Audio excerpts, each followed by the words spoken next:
देखो बेटे, जवानी तो सब में आती है, उसको विवेकपूर्ण और ध्यान से सोचकर और समझकर करना चाहिए। अग्निपथ क्या है कि हमारी सेना में पहले भर्तियां 17 से 21 साल में हुआ करती और 15 साल जो सर्विस करता था उसके बाद उसको रिटायरमेंट दे दिया जाता। रिटायरमेंट के पेंशन का बोझ गवर्नमेंट पे बहुत ज्यादा होता था और सभी लड़कों को, नई उम्र के बच्चों को जिस तरह से अवसर देने के लिए इन्होंने 4 साल का जो अग्निपथ के तहत सेना में भर्ती का जो प्रावधान दे रहे हैं, वो मैं आपको एक्सपीरियंस के हिसाब से बताता हूँ नेताजी, ये बहुत अच्छा है। क्योंकि मेरा बेटा डॉक्टर है और वो आर्मी में ही मेजर हो गया, पुत्रवधू भी आर्मी में ही है और मेरे साथ मैं भी कैप्टन से भर्ती हुआ था, टेक्निकल में इंजीनियर से, लेकिन वो किसी कारणवश उंगली फ्रैक्चर की ये वाली और मैं मेडिकली अंध था। रही बात एक खूब आईआईटी करने वाले और अच्छे लड़के भी इस उम्र में जो 4 साल करने के बाद 11.5 लाख रुपए मिलेंगे, प्लस उसको 11.5 ही हो रहे हैं, 23-24 लाख रुपए लेके आएगा।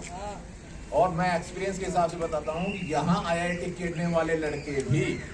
इतना पैसा 4-5 साल में नहीं ले पाते। फिर उसके बाद बेनिफिट क्या है, 4 साल में जिस तरह का बंदा भर्ती होगा उसमें स्किल है तो 25% वो आगे रेगुलाइज भी होगा। 25% भाई, जैसे 100 भर्ती हुए उसमें से 75 तो हुआ, लेकिन 25% उसमें रेगुलाइज भी होंगे। फिर जो 75% बचे उनके लिए रेलवे की, बीएसएफ की,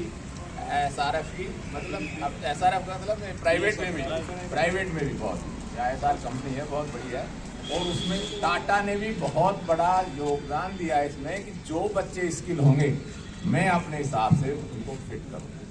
तो सेना में जो ये है ना, ये गलत फैलाया जा रहा है, ये स्किल पैदा करने के लिए है और जिसमें योग्यता है, सेना ही एक ऐसी चीज बची है जहां अपने अवसर मतलब निस्वार्थ भाव से जो सेवा करता है उसको बहुत कुछ मिलता है। और देश के लिए अगर हमारा देश बच रहा है ना, तो ये नेताजी इन्हीं की वजह से कि भाई जो इस तरह का काम करवाने में लगे हुए हैं। और सेना और मोदी तो मेन है ही है, वो तो प्रभु का अंश है, लेकिन उसको फॉलो करने के लिए आप जैसे नौजवान एक के साथ 10 जुड़िए, 10 के साथ 100 जुड़ेंगे और इसी तरह से मेहनत करते हुए आगे बढ़ेंगे। भारत माता की